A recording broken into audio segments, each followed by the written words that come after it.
एक गांव में मंगलू नाम का एक गरीब धोबी रहता था। बेचारा जैसे तैसे लोगों के कपड़े धोकर अपना और अपनी बीवी मालती का पेट भरता था। उसकी शादी को काफी साल हो गए थे, पर उनकी कोई संतान नहीं थी। मंगलू की बीवी हमेशा भगवान से यही प्रार्थना करती कि उसकी कोई अपनी संतान हो जाए, पर ये तो उसका एक सपना ही रह गया। बेचारी मालती पूरा दिन दूसरों के बच्चों को खिलाकर अपना मन बहलाती। अपनी पत्नी मालती को ऐसे देख मंगलू को बड़ा ही दुख होता था, पर वो बेचारा कर भी तो क्या सकता था। एक दिन जब मंगलू और मालती नदी किनारे बैठे कपड़े धो रहे थे तो उसे किसी बच्चे के रोने की आवाज आती है। अरे ये किसके बच्चे के रोने की आवाज है? हाँ, आवाज तो मुझे भी आ रही है, पर आखिर आ कहाँ से रही है। वो दोनों इधर उधर देखने लगते हैं तो उन्हें नदी में दूर से टोकरी बहती हुई आती दिखती है। बच्चे की आवाज उसी टोकरी में से आ रही होती है। अजी, वो देखो, मुझे लग रहा है कि ये आवाज उस टोकरी से आ रही है। चलो जल्दी से चलकर देखते हैं। मालती और मंगलू जल्दी से उस टोकरी को रोकते हैं। सच में उस टोकरी में एक छोटा सा बच्चा होता है जो शायद भूख की वजह से बुरी तरह से रो रहा होता है। हे भगवान, ये तो सच में किसी का बच्चा है, पर इसको ऐसे टोकरी में किसने डालकर यहाँ छोड़ दिया। भगवान जिसको औलाद देता है उसे कदर नहीं होती, और जिसे कदर है उसे भगवान औलाद नहीं देता। मालती उस रोते हुए बच्चे को बड़े प्यार से गोद में उठा लेती है और उसे गले से लगा लेती है। ये बच्ची कितनी प्यारी है, समझ नहीं आता कि कोई इतनी प्यारी बच्ची को कैसे छोड़ सकता है। अब इस बच्ची का कोई तो है नहीं, तो क्यों ना हम इसे रख लें। नहीं मालती, ये तो गलत होगा ना। जाने किसका बच्चा है, हम इसे कैसे रख सकते हैं। देखो, हमने इस बच्चे को कोई चुराया तो है नहीं, हमने तो बल्कि इसकी जान बचाई है। इस बच्चे पर अब बस हमारा ही हक है और मैं ही इसे पालूंगी। मालती मंगलू की एक बात नहीं सुनती और उस बच्ची को घर ले आती है। वो उसे पूरा दिन खिलाती रहती है और उसे खूब प्यार करती है। मालती उस बच्ची का नाम छाया रखती है और छाया के आने से उसकी जिंदगी पूरी तरह बदल जाती है। वो इतनी खुश पहले कभी नहीं थी। एक तो पहले ही हमारे लिए खाने को नहीं है, और अब ऊपर से हम छाया को कैसे पालेंगे। मैं भूखी रह लूंगी, पर छाया को किसी चीज की कमी नहीं होने दूंगी। अगले दिन जब मालती छाया को आंगन में नहला रही होती है तो उसे छाया के गले में एक लॉकेट मिलता है। ये तो बड़ा ही महंगा लग रहा है, लगता है ये बच्ची किसी अमीर घर की होगी, पर मुझे क्या, अब तो ये हमारी बच्ची है ना। मालती छाया को नहलाई रही होती है कि तभी वहाँ पड़ोस की कमला आ जाती है और वो मालती को एक बच्ची को नहलाते देख बड़ी हैरान होती है। अरे मालती, ये बच्ची किसकी है? किसका बच्चा चुरा लाई तुम? ये कैसी बात कर रही हो तुम? ये मेरी बच्ची है। वो मतलब ये मेरी दूर की बहन की बच्ची है। उस बेचारी का किसी हादसे में देहांत हो गया, इसलिए उसके परिवार ने इस बच्ची की जिम्मेदारी मुझे दे दी है। अरे वाह, ये तो तेरे मन की हो गई। तू तो हमेशा से एक बच्ची चाहती थी और देख, भगवान ने तेरी सुन भी ली। पर तुम गरीब लोग इस बच्ची का ध्यान कैसे रखोगे? इसे पालोगे कैसे? अरे, हम दिन रात काम करेंगे और इसे रानी की तरह रखेंगे, बस। फिर क्या, मंगलू और मालती दिन रात लोगों के कपड़े धोते और छाया की हर जरूरत पूरी करते। वो खुद फटे कपड़े पहनते, पर छाया को हमेशा सुंदर सुंदर कपड़े पहनाते।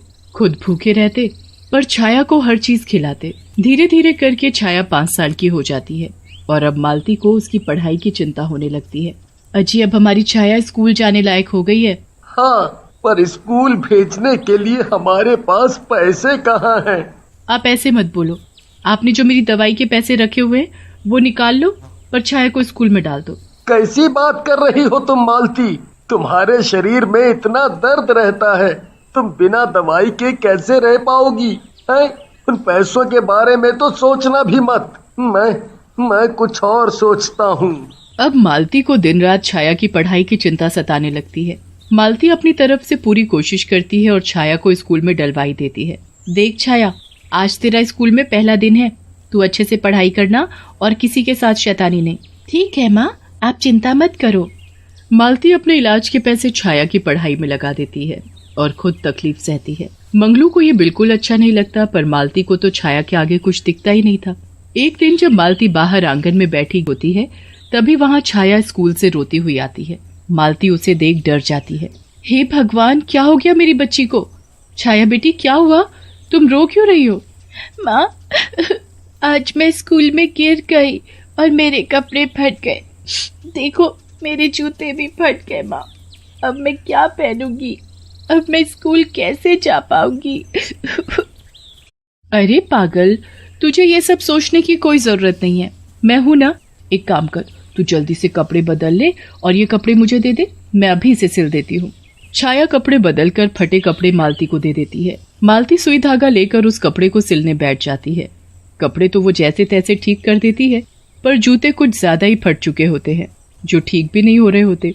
मालती रात को मंगलू से पैसे मांगने लगती है। आज छाया के जूते फट गए हैं तो मुझे उसके लिए नए जूते लाने हैं, आप मुझे कुछ पैसे दे दो।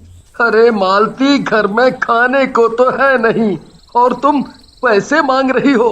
मैं तो बोल रहा हूँ उसे स्कूल से निकलवा दो, क्योंकि मैं आगे इसकी फीस नहीं भर पाऊंगा। नहीं, ऐसे मत बोलो, मैं खुद काम कर लूंगी, पर मैं अपनी छाया को अच्छे से पढ़ाना चाहती हूँ। देखो मालती, हमें अपने घर के हालात भी देखने हैं। मैंने जब बोल दिया कि मेरे पास पैसे नहीं है तो नहीं है। कल से छाया स्कूल नहीं जाएगी, बस। मंगलू की ये बात सुनकर तो मालती को बहुत टेंशन हो जाती है। वो पूरी रात ठीक से सो नहीं पाती। वो किसी भी हाल में छाया को पढ़ाना चाहती है, इसके लिए वो कुछ भी करने को तैयार हो जाती है। अगले ही दिन मालती मंगलू के धोबी घाट जाने के बाद मालती छाया को स्कूल भेजकर काम ढूंढने निकल पड़ती है। गांव में उसे कहीं काम नहीं मिलता, इसलिए मालती को गांव से बाहर जाना पड़ता है। मालती को एक बहुत बड़ा घर दिखाई देता है, जिसके गेट पर एक औरत खड़ी होती है। वो औरत बड़ी ही खड़ूस, लालची और बदतमीज होती है। मालती उसके पास जाती है। मेम साहब, आपके पास कुछ काम मिलेगा क्या? नहीं, यहाँ कोई काम नहीं है, तुम जाओ यहाँ से। मेम साहब, मैं कुछ भी काम करूंगी, आप बोलो तो। मेरी छोटी बच्ची का सवाल है, अगर मेरे पास पैसे इकट्ठे नहीं हुए तो मुझे उसे स्कूल से निकलवाना पड़ेगा।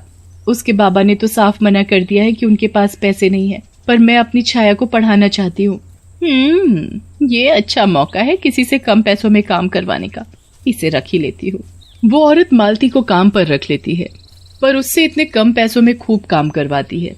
मालती तो काम मिलने पर ही खुश हो जाती है और मन लगाकर उस घर में साफ सफाई का काम करने लगती है। वो औरत मालती को जो पैसे देती है, मालती उन पैसों से सबसे पहले छाया के स्कूल के जूते लेकर आती है।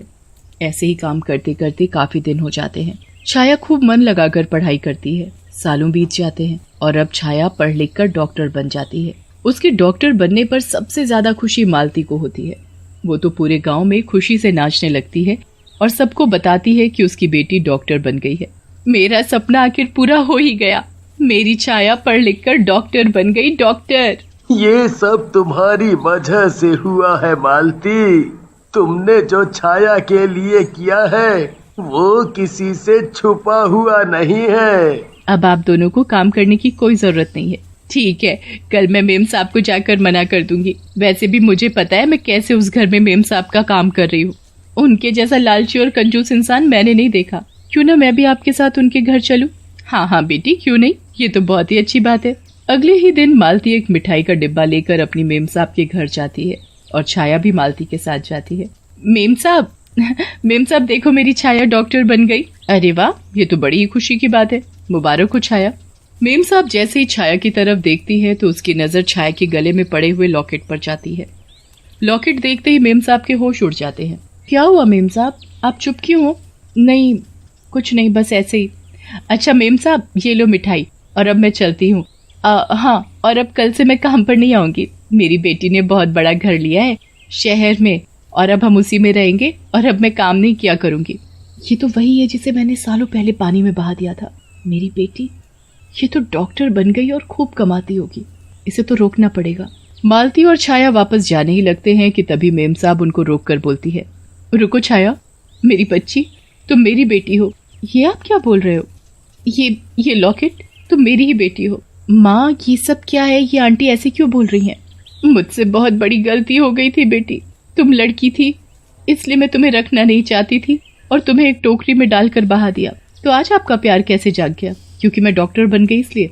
माफ करना, पर मेरी माँ ये है जिन्होंने मुझे पाला पोसा बड़ा किया। आपने मेरे साथ जो किया वो माफी के काबिल ही नहीं है। बेटी चलो माँ, चलो यहाँ से। मेम साहब को अपनी बेटी मिलकर भी कभी नहीं मिलती और उसे जिंदगी भर उसे खोने का एहसास होता है। जिस बच्चे को वो लड़की समझकर बहा देती है, वही लड़की डॉक्टर बनकर उसे एहसास करा देती है कि बेटी किसी से कम नहीं। छाया अपने माँ बाप के साथ बहुत ही अच्छी जिंदगी बिताने लगती है और कभी अपनी असली माँ का नाम भी नहीं लेती।